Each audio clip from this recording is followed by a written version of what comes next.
भाउ जो नालो मोहम्मद उर्सो, मुंहिंजो नालो रहमली आहे। मुंहिंजो भाउ मारायो वियो हो, 14 महीना थी विया आहिनि उहो मारायो वियो हो।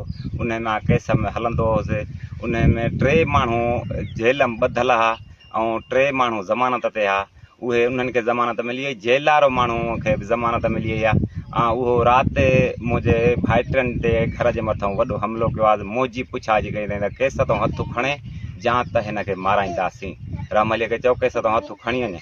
ऐं उन खां बाद में जेको फेरिंग कई आहे, वॾा वॾा जज़ीदी हथियार हुआ, उन्हनि जी फेरिंग थी आहे, हर शइ थी आहे। जेका बि थी आहे सो आया खिवारी पुलिस खे मूं इतलाउ ॾिनो, उहा पुलिस आई आहे। उहे खोखा उतां खयां अथई, उहे हर शइ करे उहा पुलिस बि मूं वटि मौजूदु आहे, आई आहे, हींअर वेठी आहे। तव्हां बि आया हो। असांजो चवणु इहो आहे असांजी अदालत खे, सिंध ID DIG खे ऐं अपील आहे त मुंहिंजी खुदा कानी मदद करे ऐं इहो माण्हू जेल में वरी उमाणे न त असांखे वॾो ख़तरो आहे। राति वॾो हमिलो कयो अथई, हुजां त मूंखे मारे चुका हा सम्झो, पर हुयुसि ॿाहिरि केस ते वञा पियो।